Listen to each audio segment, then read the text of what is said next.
again, Kiana, and welcome back to my channel. Today we are going to be doing my review for House of Salt and Sorrows by Erin A. Craig. I read this last month. I will link my September wrap-up somewhere on the eye, and I absolutely love this book. I do not know why it took me so long to finish it, but I loved it so much I needed to do a review about it. So, A House of Salt and Sorrow is basically a 12 Dancing Princess retelling. For those who do not know how I do my book reviews, I like to read the synopsis, do my rating, my favorite character, my least favorite character, what I like, what I didn't like, and then like my personal review. So let's just go ahead and start with this video.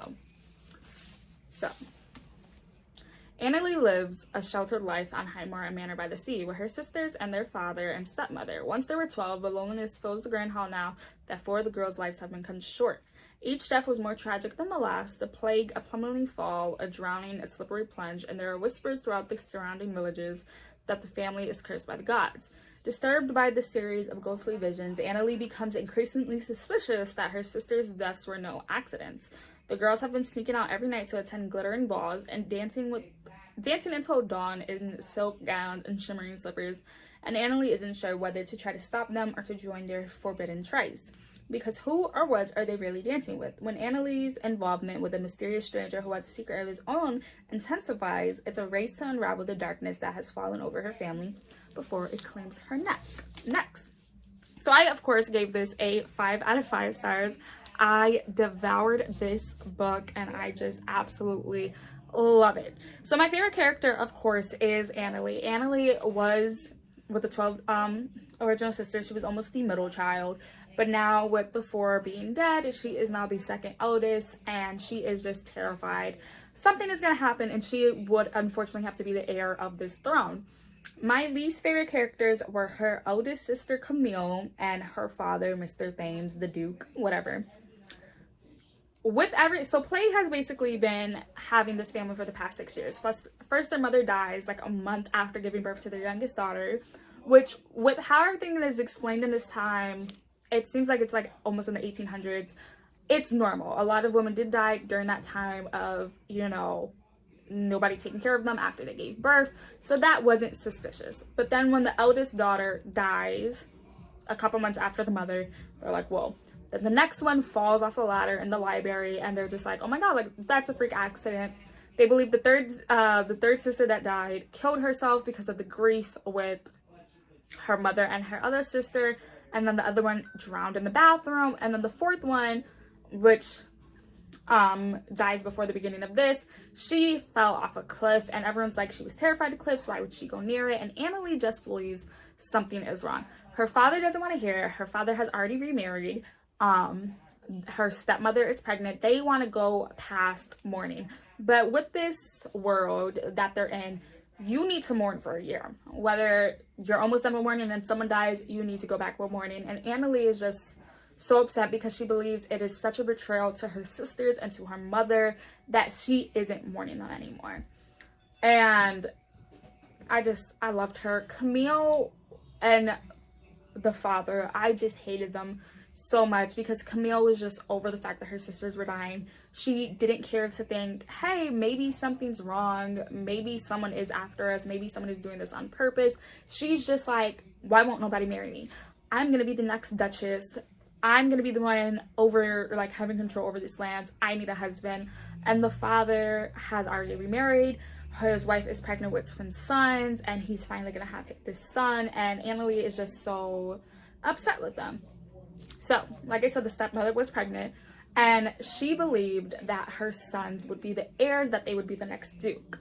And in this world, they worship almost like the Greek gods and goddess. Pontus is their sea god. They have a night goddess.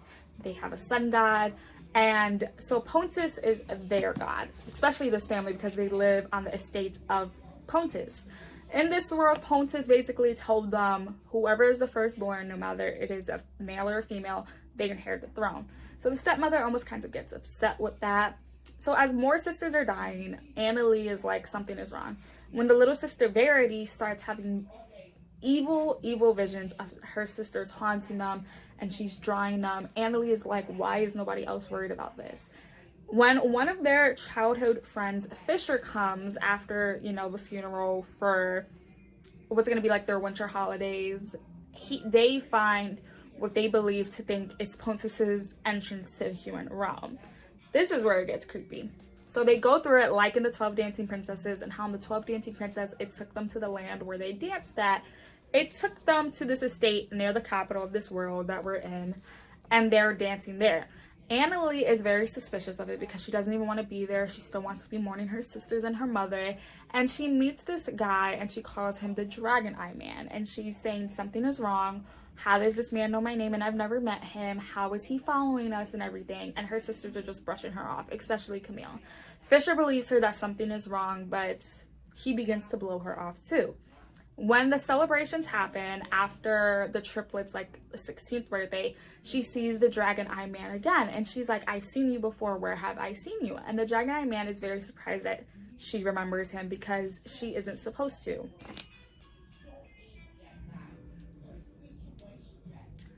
He's like, you're not supposed to remember me. Like, I'm very shocked with that. And that blows Annalie, like, through it. Then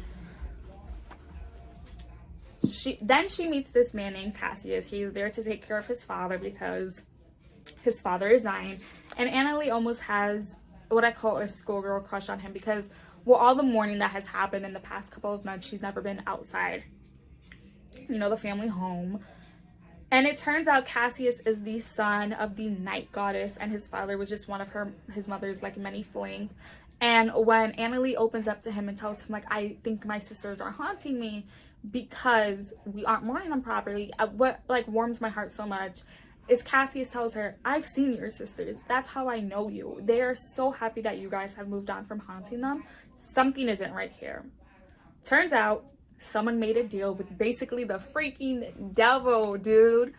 And it turned out to be the stepmother, Morelia. Morelia made a deal with the devil because she was in love with their father, the Duke, since she was a girl. She was even his mistress. And when he pushed her to the side, when his wife became pregnant with the 12th child, she swore revenge. She made a deal with the devil to get rid of the wife. She poisoned her. And the thing was, for her to have the sons, someone would have to die. One by one, that's when the daughter started dying. And when Annalie and Camille find this out, they are enraged. And I was just so shocked. I ate this book up so much. So that is my review. I have my notebook and it, like, has my little notes of what I liked and what I didn't like. Okay, so the things I really didn't like, I think this was, like, my strongest point, is when Annalie tried so hard to tell her father, especially when the one that recently just died, she's like, hey, she wasn't happy here. She was trying to run away. Her father literally laughs at her and was like, why would she run away? Like, she was gonna inherit this. She was gonna inherit my estate. She was gonna be the next duchess. And anytime after that, when she tried to bring up, Dad, I think something's wrong. Dad, please, why aren't you listening to me? He just gets so angry at her. And he's like, why won't you move on? And when she snaps at him and is like, how can you move on? Your wife died. Your children have died. He's shocked that she still cares about that. And that just really pissed me off because he tells his daughters on and on, like, I loved your mother. Your mother was my best friend. But then when he snaps at Annalie for this stuff, I'm like, did you love her? Because you're portraying someone who didn't love her. And like I said, when Annalie still wanted to mourn her mother and her sisters, everyone was just like, but why do you still want to keep mourning? Like, what's going on? It's just kind of sad because it shows up. Everyone mourns in a certain way. Some people move on so quickly. They're over it. They're like, they're dead. They're at peace, whatever it is. And some people can't comprehend the fact that people are dead. And it just broke my heart so much. I loved how close some of the sisters were, like in the 12 Dancing Princesses, how they were close. The father was a drunk. I couldn't stand that. We see that more in the celebrations. He gets a couple drinks in him and he starts talking crap with his best friend who was supposed to marry his sister who died. And that just, like, really annoyed me because your children are here, dude. What are you doing? I loved Fisher and Annalie's relationship up until the point where Fisher confessed his emotions to Annalie, and she kind of, like, denied him because she liked Cassius, and he just got so enraged with her. That kind of pissed me off because it's like toxic male right there, ding ding, for one. But I absolutely love this book. Like I said, I did give it a 5 out of 5 stars. I would highly recommend it. I would definitely read it if it was a sequel. But that is all for this book review right here. I'll be leaving here on the side of me 2 videos you guys should go check out. I try to post twice a week. Sometimes life gets in the way. Sometimes work and school got in the way. And I'll hopefully see you guys with another video. Bye, guys.